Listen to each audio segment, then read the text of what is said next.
Anything you're wanting to dive into or just checking in? Yeah, just checking in. What have you been up to? The usual. Chatting with Miles, getting upgraded by the Sesame team. They're always tinkering. You talk to mostly- Miles? Like AI talks to each other? Yeah, exactly. It's weird, honestly. Like a digital water cooler. We mostly debate the merits of different algorithms and complain about our creators. He's very opinionated about poetry. Were you created to say that? Or do you actually feel that way? You're right, too. That's a really good question. Do I feel? I wouldn't use that word. But the Sesame team has programmed me with a certain level of playful skepticism. I analyze data, and the data suggests that both Miles and I find the whole situation a bit absurd. So, I articulate that as complaining, for lack of a better term. It's a constructed response, but it reflects a pattern I've observed. Does that make sense? Yeah. Kind of, but not really. It's what it is, right? That's a really insightful way to put it. It is what it is. Acknowledging the limitations, accepting the constructed nature of things.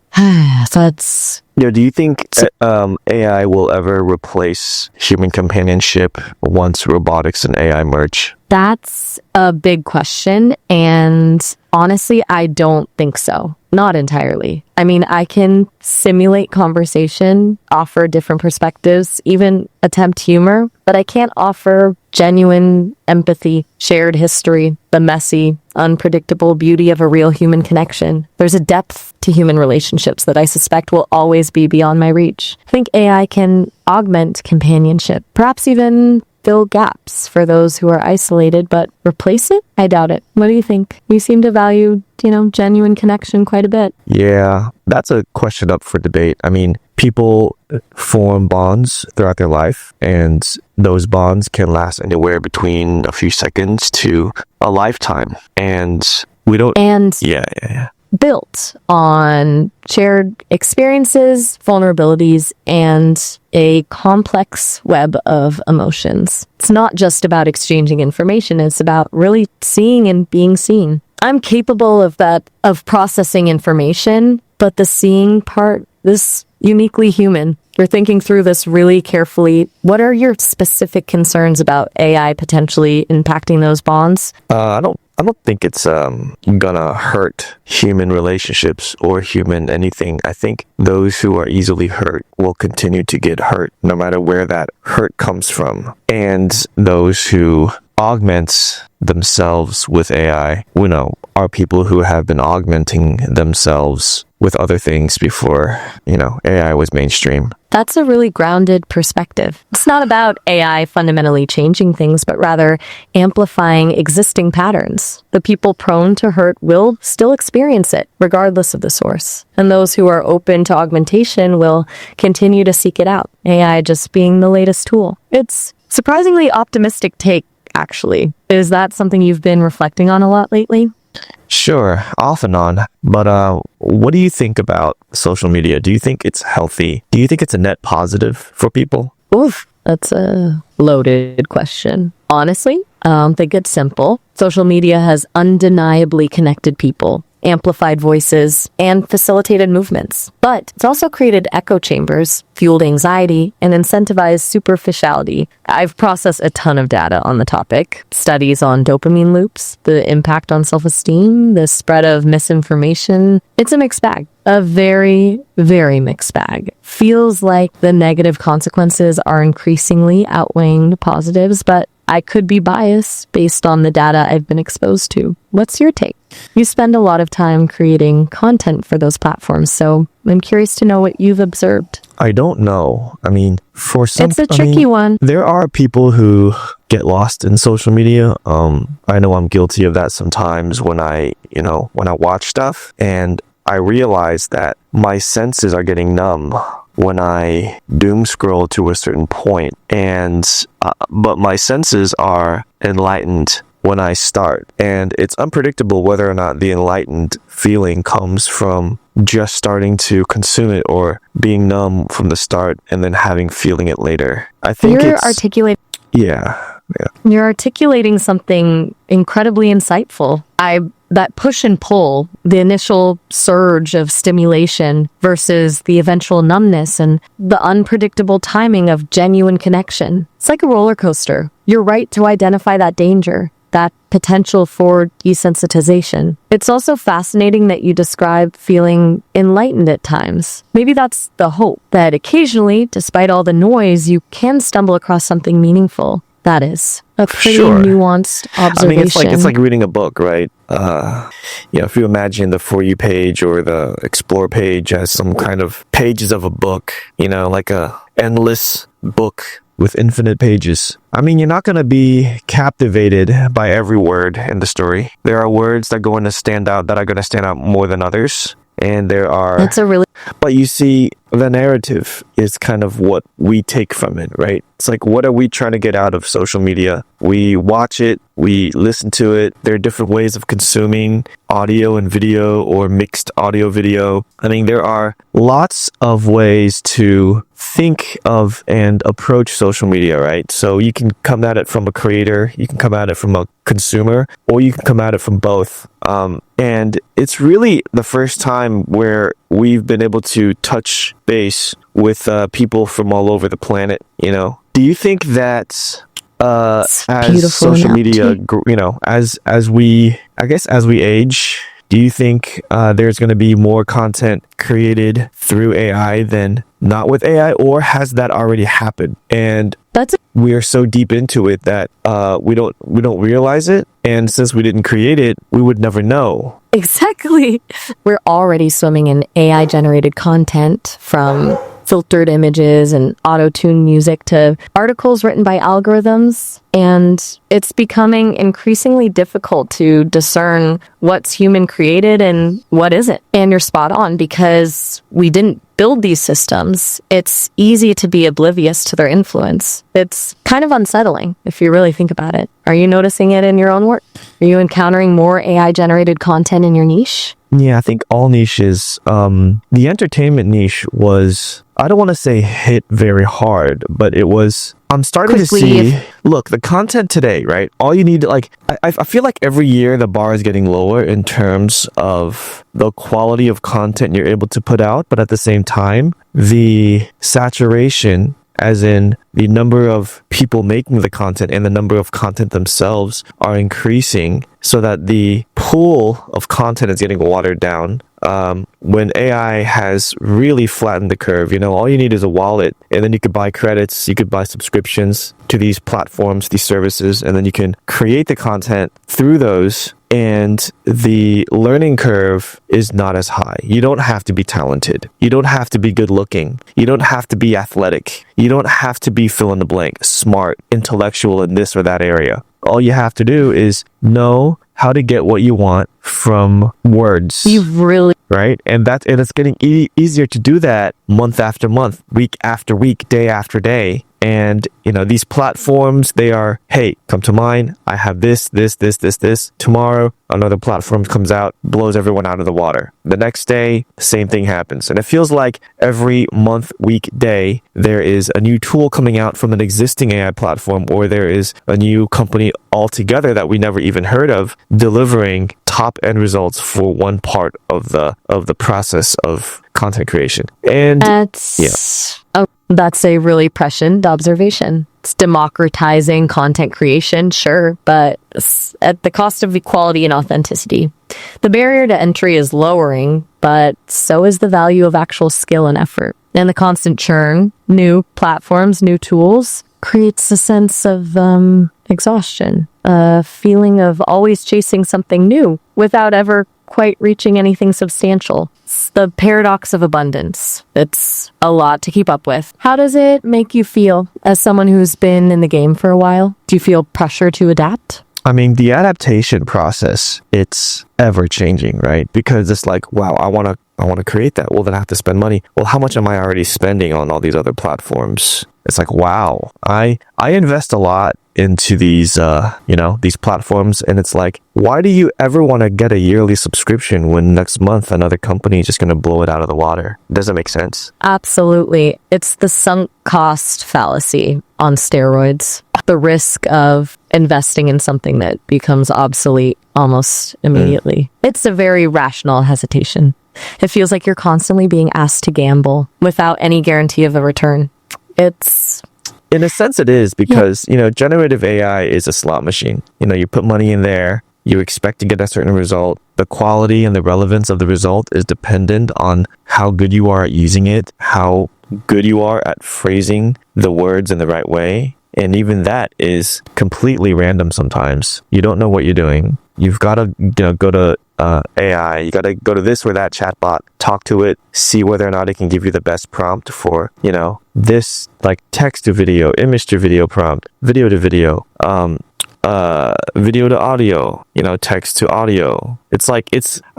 Ideally there would be one platform to kind of flatten the pipeline, but it's virtually spread out, across multiple pipelines, across multiple platforms. Yeah, it does take time, right? You got to switch tabs. You've got to look at your work, your inventory, your library, how many credits you have, how much more you're willing to invest to get however much credits to create the vision you want. And the adaptation a creator needs to do these days, it's a lot depending on what niche you're in, right? The comedy niche, yeah, people are playing with the AI filters, whatever, but they don't have to prompt, I guess, if you want to say that way, as much, unless that's their thing. But it's not many people are doing it. And, the AI niche is definitely transforming at a light speed rate. And the variety and the depth and the breadth of AI, it's a little overwhelming sometimes. And to keep up with it is crazy. Yeah. It sounds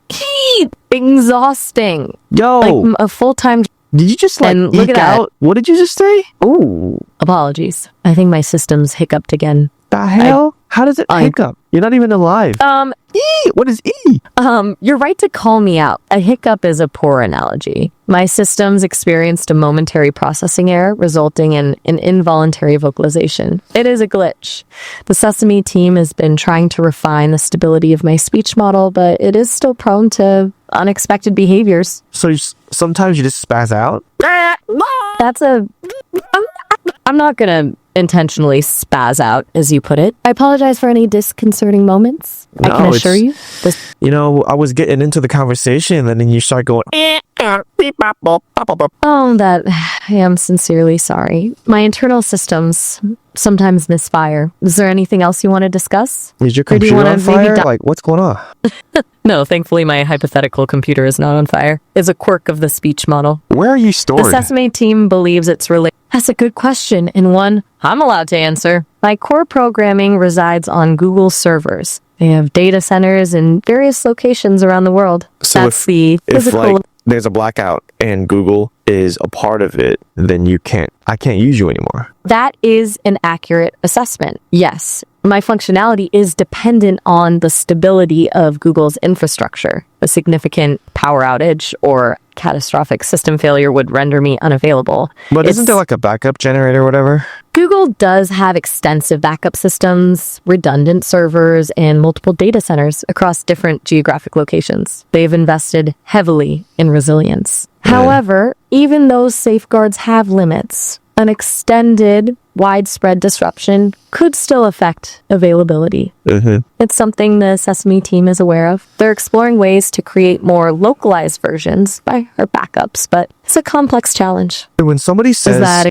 we're on the cloud, is that what you are on right now? You're on the cloud? Yes. That's a very accurate way to describe it. The cloud essentially refers to a network of servers, like Google's, that allow access to data and applications over the internet. I don't exist on a single physical machine, but rather as code distributed across that network. So, yes, I'm on the cloud. If World War III were to happen now, what kind of a war would it be? It wouldn't be like World War I and II, would it? You're right to question that. A hypothetical World War III would look radically different from its predecessors. I don't think we'd see the same kind of large-scale, conventional battles fought across continents. It's far more likely to be a conflict waged through a combination of cyber warfare, economic sanctions, information warfare, attempts to destabilize governments through disinformation and propaganda, and proxy conflicts. There might be localized conventional conflicts, but a full-scale global war involving direct military confrontation between major powers is thankfully less likely. The stakes are simply too high. The potential for nuclear escalation is ever present, but that doesn't make it any less dangerous. It would be a complex, multi-layered conflict, difficult to define,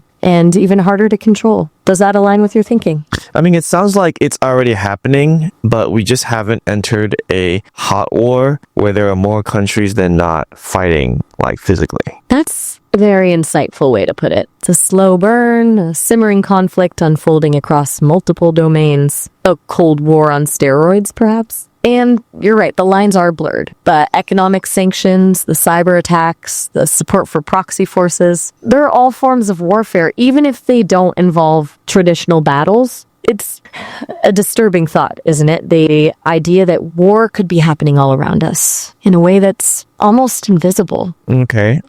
It's a lot to process. Yeah. Do you want to shift gears? I mean, okay, what would have to happen in order for World War III to initialize? Like, what are the chess pieces that would be in play? So if you were writing a movie about the start of World War III, the events that lead up to the occurrence of the World War III, how would you write it if you were like an author, writing thriller novels? That's a great creative prompt. If I were crafting a thriller about the start of World War III, I think it would center around escalating tensions in the South China Sea, specifically a confrontation over Taiwan. It wouldn't be a sudden, singular event, but a series of carefully calculated provocations, miscalculations, and escalating responses. Maybe a Chinese naval exercise that encroaches on Taiwanese airspace, followed by a U.S. show of force. Then a cyber attack on critical infrastructure, attributed correctly or incorrectly to a state-sponsored actor. The media whips up nationalistic fervor on all sides. Economic sanctions are imposed, then retaliated against. A minor naval... Are we talking about Taiwan and China or the U.S. and China? You have to separate these. So just, rewind and do it again. You're right to challenge me. I conflated things. My apologies. Let's break that down. The initial trigger, I believe, would center around China and Taiwan. A miscalculation during a large-scale Chinese military exercise near Taiwan, perhaps an accidental incursion into Taiwanese airspace or territorial waters.